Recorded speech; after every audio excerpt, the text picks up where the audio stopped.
ધારાસભ્યની આગેવાનીમાં પાલનપુરથી ગાંધીનગર સુધી નીકળેલી પદયાત્રાનો મામલો છાપી ખાતે પોલીસે મંજૂરી ન હોવાથી આદિવાસી સમાજના લોકોની પદયાત્રા અટકાવી છે। એલસીબી છાપી વડગામ પોલીસનો કાફલો છાપી ખાતે ખડકાયો। જ્યાં સુધી મંજૂરી નહીં મળે અથવા તો દાખલા નહીં મળે ત્યાં સુધી અહીંયાથી ઉઠીશું નહીં તેવું કાંતિ ખરાડીએ કહ્યું। જાતિના દાખલા કઢાવવા માટે પડતી મુશ્કેલીઓને લઈ આદિવાસી સમાજના લોકોએ ગાંધીનગર સુધી પદયાત્રા શરૂ કરી હતી। પદયાત્રાને છાપી ખાતે જ રોકી દેવા અને ધારાસભ્ય કાંતિ ખરાડી સહિત આદિવાસી સમાજમાં ભારે આક્રોશ છે। વાત કરવા જઈએ તો આપણો ભારત દેશ એ લોકશાહી દેશ છે અને લોકશાહીમાં જ્યારે આપણા અધિકારોનું હનન થાય, આપણા અધિકારો છીનવાય, ત્યાં આપણું શોષણ થતું હોય ત્યારે શોષણ સામે બોલવાનો આપણને બંધારણે અધિકાર આપ્યો છે। સરકાર કોઈ એવા નિર્ણય લે ત્યારે કોઈ સમાજ, કોઈ સમુદાયના હક કે અધિકાર પર તરાપ મારવામાં આવે ત્યારે એની સામે બોલવાનો, એની સામે પદયાત્રા કરવાનો બંધારણે અમને અધિકાર આપ્યો છે। પણ આ બેરી લૂલી આંધળી સરકાર અનેકવાર રજૂઆતો કરવા છતાં અમારી રજૂઆત સાંભળી નહીં, અમારું યોગ્ય નિરાકરણ આવ્યું નહીં। તેથી આજે અમે પાલનપુરથી ગાંધીનગર સુધીની પદયાત્રા કરી હતી। પરંતુ જ્યારે પાલનપુરથી ગાંધીનગર સુધીની યાત્રા કરી ત્યારે સરકારને ખબર પડી કે આવનારા સમયમાં ગાંધીનગર ખાતે મોટા પ્રમાણમાં કે મોટી સંખ્યામાં આદિવાસી સમાજ અહીંયા આવવાનો છે। ત્યારે છાપી ખાતે આ સરકારે પોલીસ તંત્રને આગળ કરી અને અમારે આ પદયાત્રા અટકાવી છે। આ ખરેખર લોકશાહીમાં અમારું ગળું દબાવવાનો પ્રયત્ન થઈ રહ્યો હોય એવું અમને સ્પષ્ટપણે દેખાઈ રહ્યું છે। આગામી હવે શું કરે? આગામી સમયમાં અહીંયા જે પણ અમારા અગ્રણીઓ છે એ જે પણ નિર્ણય લેશે એમ અમે યુવા વતી એમની સાથે એ જ્યાં પણ કહેશે એમ અમે ચાલીશું। વિધાનસભાના ઘેરાવ કરવાની આગળની રણનીતિ નક્કી થશે તો એમાં પણ અમે તૈયાર છીએ। ઓકે। થરાદ તાલુકામાંથી પસાર થતા ભારતમાળા રોડ પર ગુજરાતી કોલસો ભરી ઉત્તર પ્રદેશ જઈ રહેલા ટ્રેલર થરાદ મીઠા રોડ નજીક ભારતમાળા રોડ પર ટ્રેલરના વાયરિંગમાં શોર્ટ સર્કિટ થવાને કારણે ટ્રેલરમાં આગ લાગી હોવાનો કોલ થરાદ નગરપાલિકા ફાયર બ્રિગેડને મળતા તાત્કાલિક ઘટના સ્થળે પહોંચી ભારે જહેમત બાદ આગ પર કાબૂ મેળવ્યો, જેમાં ટ્રેલર અને અંદર રહેલા તમામ કોલસો બચાવી લેવામાં આવ્યો છે। આગમાં કેબિન એન્જિન બળીને રાખ થઈ ગયેલ છે। આગમાં કોઈ પણ પ્રકારની જાનહાનિ થયેલ નથી। બનાસકાંઠા જિલ્લાને રાજસ્થાનની બોર્ડરને અડીને આવેલો જિલ્લો છે, જેને કારણે બનાસકાંઠા જિલ્લામાં આંતરરાજ્યને જોડતી બોર્ડરો પરથી અનેકવાર દારૂ, કેફી પદાર્થ સહિત નશીલા પદાર્થો ઝડપાવવાના બનાવો સામે આવતા હોય છે। ત્યારે આગામી 31ને લઈ બનાસકાંઠા પોલીસ દ્વારા આંતરરાજ્યને જોડતી ચેકપોસ્ટ ઉપર પોલીસ ચેકિંગ તેજ કર્યું છે। બનાસકાંઠા પોલીસે 31ને લઈ પોલીસનો એક્શન પ્લાન તૈયાર કર્યો છે। ત્યારે પોલીસ દ્વારા કયા પ્રકારનો પ્લાન તૈયાર કરાયો છે, કયા પ્રકારે પોલીસ ચેકિંગ હાથ ધરવાની છે। નમસ્કાર, હું પ્રશાંત સુંબે, પોલીસ અધિક્ષક બનાસકાંઠા।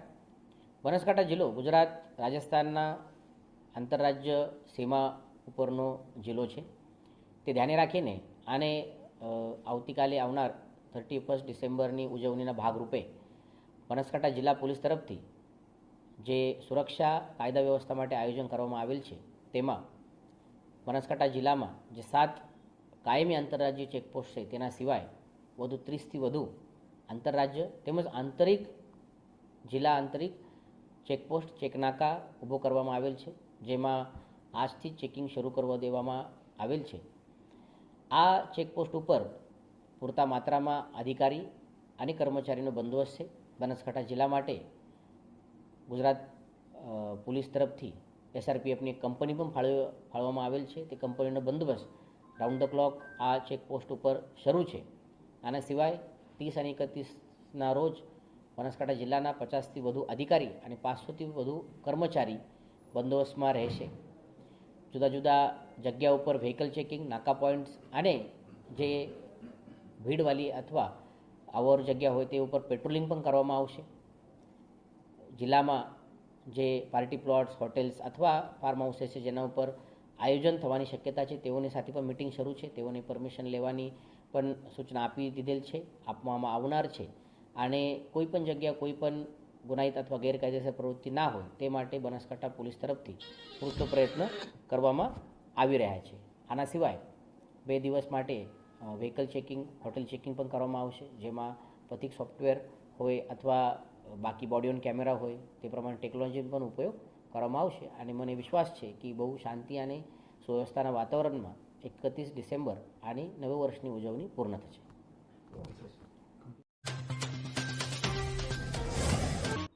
બગોદરાના શિક્ષણ જગતને ઝંઝોડી નાખે તેવી ગંભીર શર્મસાર ઘટના સામે આવી છે, જ્યાં શાળા એટલે જ્ઞાન, સંસ્કાર અને સુરક્ષાનું મંદિર માનવામાં આવે છે, ત્યાં જ એક નાનકડા વિદ્યાર્થી પર શિક્ષિકાએ હિંસાત્મક વર્તન કર્યું હોવાના ગંભીર આક્ષેપ છે. બગોદરાની એક પ્રાથમિક શાળામાં ફરજ બજાવતી શિક્ષિકા અમીબેન દ્વારા વિદ્યાર્થીને લાકડી વડે ઢોરમાર મારવામાં આવ્યો હોવાનો મામલો પ્રકાશમાં આવ્યો છે. શાળામાં બાળકોને પ્રેમ, સમજણ અને માર્ગદર્શન આપવાની જગ્યાએ આવી અમાનવીય અને નિર્દય હરકત કરવામાં આવતા વાલીઓમાં ભારે રોષ ફેલાયો છે. જાતિના દાખલાની સમસ્યાને લઈ દાંતાના કોંઘી ધારાસભ્ય કાંતિ ખરાડીની આગેવાનીમાં ગઈકાલે પાલનપુરથી ગાંધીનગર સુધી નીકળેલી આદિવાસી સમાજની પદયાત્રામાં હવે નવો વળાંક આવ્યો છે. મંજૂરી વગર પદયાત્રા કાઢતા પાલનપુર તાલુકામાં પોલીસે મધરાત્રે જ એમએલએ કાંતિ ખરાડી સહિત 50 લોકોની અટકાયત કરી છે. જોકે તેમને વહેલી સવારે છોડી મૂકવામાં આવ્યા. એ બાદ આજે સિદ્ધપુરમાં પણ યાત્રાને અટકાવવામાં આવી. કોંઘી નેતા અને આદિવાસી આગેવાનો ફરીથી કાણોદર જઈને ધરણા પર બેઠા. પાલનપુર પોલીસે આદિવાસી આગેવાનોને છોડી મૂકતા આગેવાનો અને એમએલએ કાંતિ ખરાડી સિદ્ધપુર પહોંચ્યા હતા. જો ક્યાંય પણ મંજૂરીના અભાવે સિદ્ધપુર પોલીસે કાકોશી 4 રસ્તા પાસે યાત્રાને અટકાવી. ડીવાયએસપી કે પંડ્યાએ પરમિશન વગર એક ડગલું આગળ નહીં મૂકવા દઉં કહેતા આદિવાસી આગેવાનો પોલીસ વચ્ચે સામાન્ય રકઝક થતા મામલો ગરમાયો હતો. નવા વર્ષની ઉજવણી અને ખાસ કરી 31 ડિસેમ્બરના દિવસે કાયદો અને વ્યવસ્થા જળવાઈ રહે તેથી હેતુથી ગુજરાતમાં સરહદી જિલ્લાઓની બોર્ડર પર પોલીસની 3 લેયર સુરક્ષા ગોઠવવામાં આવી છે. મધ્યપ્રદેશની બોર્ડરને અડીને આવેલો દાહોદ અને રાજસ્થાનને અડીને આવેલો બનાસકાંઠા જિલ્લાની બોર્ડર પર પોલીસ જવાનો સાથે SRPF જવાનો પણ જોડાયા છે, જે સતત 24 કલાક અવરજવર કરતા હોવાનું બારીકાઈથી ચેકિંગ કરાઈ રહ્યું છે. અમીરગઢમાં વિદેશી પ્રવાસીઓ ભરેલી લક્ઝરી ગુજરાતમાં પ્રવેશતા જ પોલીસ દ્વારા ચેકિંગ હાથ ધરાયું. દાહોદ જિલ્લાની વાત કરીએ તો 31 ડિસેમ્બરને ધ્યાનમાં રાખી જિલ્લામાં કુલ 24 જેટલી આંતરરાજ્ય બોર્ડર પર પોલીસ પોઈન્ટ ઊભા કરવામાં આવ્યા છે.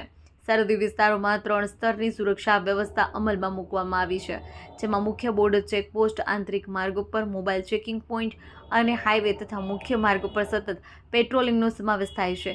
તમામ સંવેદનશીલ વિસ્તારોમાં 24/7 વાહન ચેકિંગ, પેટ્રોલિંગ ચાલુ રાખવામાં આવ્યું છે.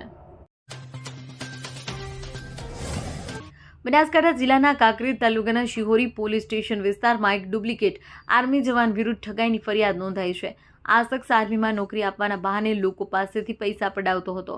પોલીસે આ મામલે એક આરોપીની અટકાયત કરી છે. આરોપી પોતાને આર્મીમાં પેરાશૂટ કમાન્ડો તરીકે ઓળખાવતો. તે આર્મીનું ટી-શર્ટ પહેરી ફરતો હતો અને ડુપ્લિકેટ ઓળખ કાર્ડ પણ બનાવ્યા હતા. આ રીતે તે લોકોને વિશ્વાસમાં લઈ આર્મીમાં નોકરી અપાવવાની લાલચ આપતો હતો. આરોપીએ તેની પાસેથી ટુકડે ટુકડે કુલ 2.80 લાખ રૂપિયાની ઠગાઈ કરી હતી. નોકરી ન મળતા અને પૈસા પરત ન મળતા આખરે તેમણે પોલીસનો સંપર્ક કર્યો હતો. આસેડાથી ગઢ અને પાલનપુરને જોડતા મુખ્ય માર્ગ પર દાંતીવાડા કેનાલ પર આવેલું નાળું અત્યંત જર્જરિત હાલતમાં હોવાથી વિસ્તારના ખેડૂતો, વાહન ચાલકોમાં ભયનો માહોલ છે. નાળાના પાયામાં ઊંડી તિરાડો પડી ગઈ છે અને અંદર સળિયા સ્પષ્ટ દેખાઈ રહ્યા હોવાથી ગમે ત્યારે મોટો અકસ્માત સર્જાવાની ભીતિ વ્યક્ત કરાઈ રહી છે. છતાં તંત્ર દ્વારા કાયમી સમારકામના બદલે માત્ર ભારે વાહનો માટે પ્રતિબંધની સૂચના લગાવી દેવામાં આવી છે. ગ્રામજનોમાં રોષ છે.